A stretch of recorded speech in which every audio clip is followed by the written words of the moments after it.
여기 돈이 있습니다. 6조 원. 우리나라에서 가장 높은 빌딩인 롯데월드 타워를 짓고도 2조 원이 남는 어마어마한 돈이죠. 그런데 한 회사가 이 돈을 전부 적자로 태워버렸습니다. 해마다 조 단위 손실을 기록하자 모든 언론과 전문가들이 말했어요. 저러다 곧 망한다. 밑 빠진 독에 물 붓기다. 하지만 2026년 오늘 그 회사는 어떻게 됐을까요? 대한민국에서 가장 많은 사람이 쓰는 쇼핑 앱이 됐고 사람들은 이제 쿠팡 없이 어떻게 살았지? 라고 말합니다. 밤에 주문하면 새벽에 문 앞에 와 있는 게 당연한 세상이 됐죠. 이게 대체 어떻게 가능했을까요? 사실 이건 실패가 아니었습니다. 세계 최고의 기업 아마존의 성공 공식을 그대로 복제한 설계된 적자라는 이름의 아주 무섭고 치밀한 계획이었죠. 오늘 그 누구도 알려주지 않았던 쿠팡의 진짜 계획, 그 모든 것을 낱낱이 파헤쳐 보겠습니다. 안녕하세요. 세상 모든 궁금증의 먼지를 털어드리는 호기심 다락방입니다. 오늘은 정말 많은 분들이 궁금해하셨던 주제를 가져왔어요.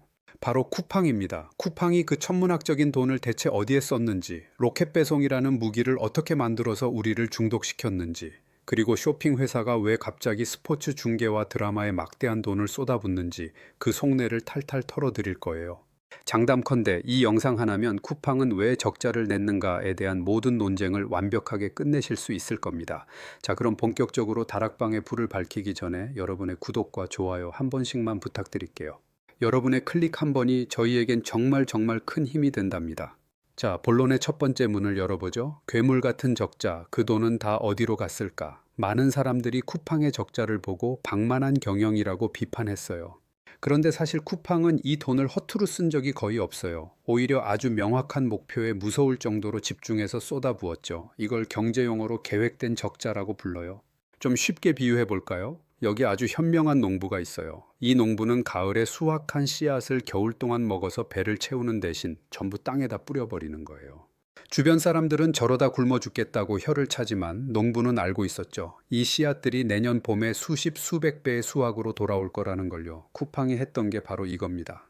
그럼 사람들이 그냥 돈 낭비를 있어 보이게 포장한 말 아닌가요? 라고 물을 수 있어요. 아니에요. 쿠팡이 뿌린 씨앗, 즉 그 6조 원이 넘는 돈은 단 하나의 목표, 누구도 넘볼 수 없는 절대적인 성을 쌓는 데 사용됐습니다. 바로 물류 제국이죠. 여러분 혹시 풀필먼트 센터, 풀필먼트 센터라고 들어보셨나요? 그냥 물건 쌓아놓는 창고가 아니에요. 주문이 들어오면 로봇과 인공지능이 재고 관리, 포장, 분류, 출고까지 한 번에 처리하는 최첨단 시설입니다. 쿠팡은 2014년부터 바로 이 풀필먼트 센터를 전국 곳곳에 짓기 시작했어요.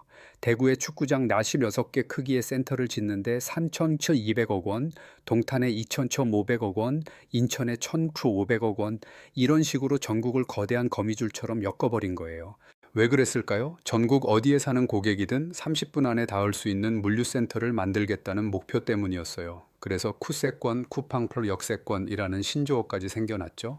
이 거대한 계획의 연료가 된 게 바로 소프트뱅크 비전펀드의 손정혜 회장이 투자한 3조 4천억 원이었고요. 쿠팡은 이 돈으로 경쟁자들이 감히 따라올 엄두도 못 낼 속도의 장벽, 즉 물류회자 모아트를 파버린 겁니다. 자, 이렇게 전국에 피가 흐를 모세혈관, 즉 물류센터를 빼곡히 지었습니다. 하지만 혈관만 있다고 심장이 뛰진 않죠. 고객의 심장을 뛰게 만들 강력한 피가 필요했습니다. 그 피의 이름이 바로 로켓 배송이었어요. 이게 바로 쿠팡 성공 신화의 두 번째 장입니다. 쿠팡 없이 어떻게 살았지? 이 말 요즘 정말 많이 하죠. 이게 바로 쿠팡의 두 번째 전략, 락인 럭인 전략의 성공을 보여주는 증거입니다. 여러분 2014년 이전의 온라인 쇼핑을 기억하시나요? 주문하고 총알 배송이라고 해봤자 보통 2세 3일은 꼬박 기다려야 했어요. 그런데 쿠팡이 로켓 배송을 들고 나오면서 모든 게 바뀌었죠. 밤 11시 59분에 라면 하나를 시켜도 다음날 아침 7시 전에 문 앞에 와 있는 그야말로 마법 같은 경험을 선사한 거예요. 이 경험은 한번 맛보면 절대 이전으로 돌아갈 수 없는 아주 강력한 중독성을 가지고 있었습니다. 쿠팡은 바로 이 속도와 편리함을 이용해서 고객들을 거대한 성 안에 가둬버리는 락인 전략을 구사한 겁니다. 이 전략을 조금 더 자세히 들여다보면 아주 체계적인 3단계로 설계되어 있어요. 1단계 로켓 배송으로 대체 불가능한 편리함을 고객의 뇌리에 각인시킨다. 2단계 이 모든 엄청난 혜택을 월 4,990원이라는 거절하기 힘든 가격의 와우 멤버십 안에 몽땅 묶어버린다. 무료 배송, 무료 반품, 새벽 배송까지 전부요. 3단계, 이 멤버십 안에 쇼핑과 전혀 상관없어 보이는 혜택들을 계속해서 추가해 고객이 멤버십을 해지할 이유 자체를 없애버린다. 이 3단계 전략의 핵심은 바로 아마존의 창업자 제프 베이조스가 만든 플라이휠이라는 개념이에요. 쉽게 말해 거대한 바퀴를 돌리는 것과 같아요. 쿠팡이 로켓 배송으로 최고의 고객 경험을 제공하면 더 많은 고객이 쿠팡으로 몰려들겠죠. 고객이 많아지면 더 많은 판매자들이 물건을 팔기 위해 쿠팡으로 모여들고요. 판매자가 많아지니 상품 종류는 더 다양해지고 가격 경쟁으로 값은 더 싸집니다. 그럼 고객 경험은 더 좋아지고 고객은 더더욱 많아지겠죠. 이 바퀴가 한번 돌기 시작하면 나중에는 거의 힘을 들이지 않아도 저절로 더 빠르게 돌아가게 되는 겁니다. 쿠팡의 적자는 바로 이 플라이휠을 처음 돌리기 위한 막대한 초기 에너지였던 셈이죠. 그런데 쿠팡의 진짜 무서움은 이 다음부터입니다. 쇼핑의 편리함으로 사람들을 끌어들인 뒤 그들이 가장 많은 시간을 쓰는 이것까지 장악하기 시작했거든요. 바로 콘텐츠입니다. 쇼핑 회사가 왜 갑자기 2026년 월드컵 예선이나 손흥민 선수가 뛰는 토트넘 경기의 중계권을 독점으로 사왔을까요? 그 이유는 쿠팡은 더 이상 스스로를 단순한 쇼핑 회사로 생각하지 않기 때문이에요. 세 번째 전략, 쿠팡 제국의 확장입니다. 여러분, 월 4,990원짜리 와우 멤버십에 가입하면 뭘 할 수 있죠? 로켓 배송은 기본이고 쿠팡 플레이로 영화나 드라마, 스포츠 경기를 볼 수 있고요. 쿠팡 이츠로 시키면 배달비도 할인받습니다. 이게 다 무슨 관계가 있을까요? 바로 시너지입니다. 예를 들어 볼게요. 어떤 축구팬이 오직 손흥민 경기 생중계를 보기 위해 쿠팡 플레이를 쓰려고 와우 멤버십에 가입합니다.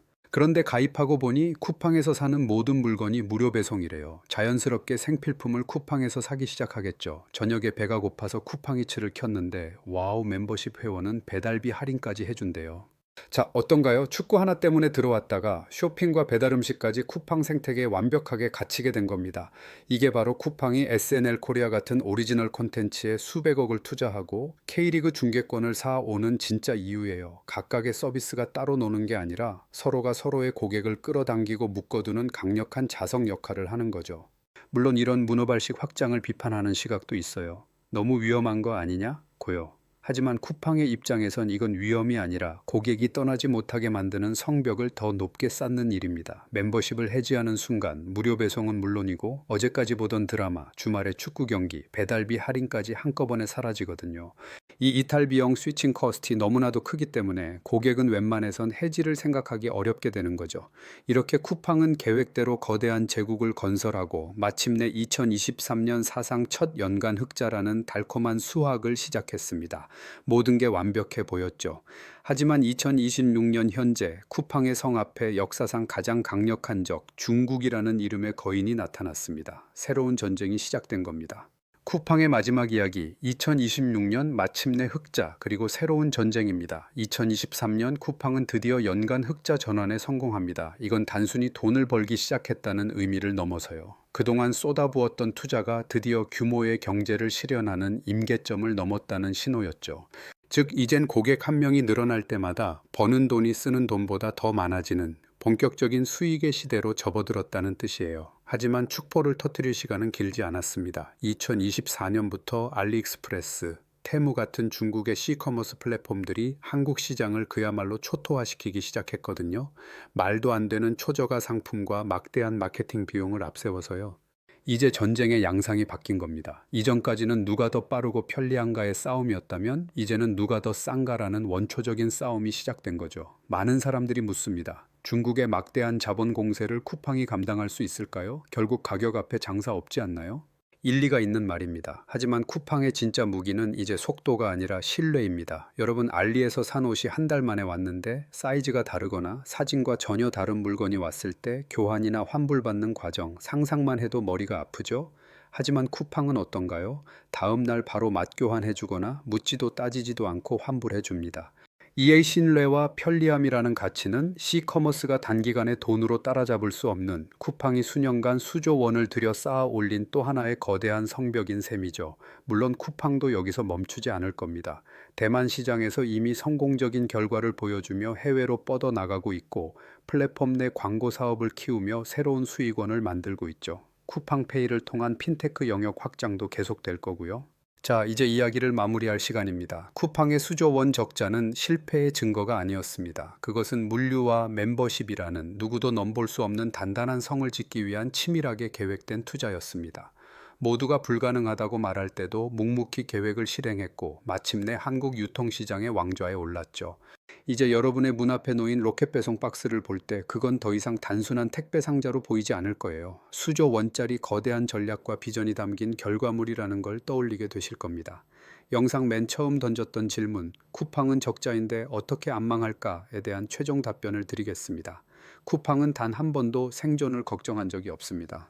처음부터 시장을 정복할 계획이었으니까요. 그리고 그 붉은 적자는 정복을 위한 뜨거운 연료였을 뿐입니다. 오늘 이야기가 아주 조금이라도 흥미로우셨다면 호기심 다락방의 다음 탐험을 놓치지 않도록 구독과 알림 설정 부탁드립니다. 지금까지 호기심 다락방이었습니다. 감사합니다.